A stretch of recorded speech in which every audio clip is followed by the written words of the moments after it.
कमजोर हुँदै जान्छ।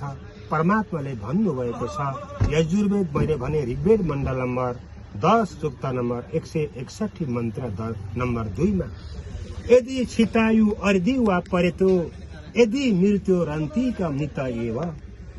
परमात्माको शरणमा गएर नाम उपदेश लिएर मर्यादामा बसेर भक्ति कर्म गर्यौ भने तिमीलाई परमात्माले कालको मुखबाट पनि छुटाइदिनुहुन्छ र नयाँ जीवन दिएर 100 वर्षसम्मको तपाईलाई आयु दिनुहुन्छ परमात्माले भनेर ऋग्वेद मण्डलमा 10 सूक्त नम्बर 161 मन्त्र नम्बर 2 मा पनि भनेको छ। तर डाक्टरले औषधि दिन्छ, डाक्टरले औषधि दिँदा यो खानु, यो नखानु, यो गर्नु, यो नगर्नु भन्छ। त्यसकारण यो परमात्मालाई प्राप्त गर्नको लागि पनि परमात्माले यहाँ बार्न पर्ने कुरा बताइदिनुहुन्छ। यहाँ बार्नु पर्छ, यो गर्न हुन्छ, यो गर्न हुन्न भनेर परमात्माले त्यहाँ बताइदिनुहुन्छ।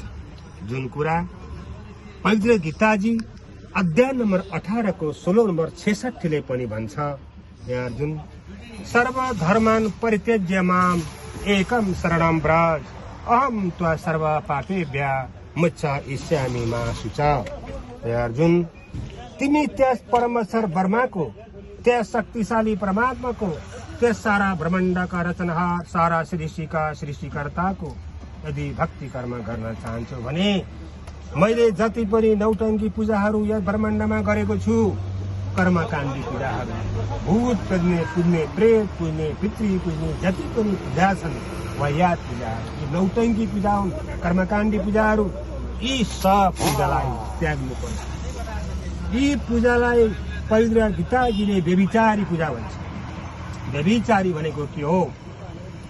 एउटा परमात्मालाई मात्र पूजा नगर्ने, अर्को पनि परमात्मालाई पूजा गर्ने, अर्को पनि परमात्मालाई पूजा गर्ने व्यभिचारी पूजा भनिन्छ। जस्तो व्यभिचारी आइमे भनेको भनिन्छ, व्यभिचारी पुरुष भनिन्छ। व्यभिचारी आइमे भनेको आफ्नो श्रीमानसँग पनि रसलीला गर्ने, परपुरुषसँग पनि रसलीला गर्ने आइमेलाई व्यभिचारी आइमे भनिन्छ। त्यस्तो आइमेलाई घरका पुरुषले पनि विश्वास मान्दैन, परका पुरुषले पनि भोलि विश्वास गर्दैन। त्यस्तै पुरुष पर स्त्रीसँग पनि समागनी गमन गर्ने, आफ्नी आइमेसँग गमन गर्ने पुरुषलाई व्यभिचारी पुरुष भनिन्छ।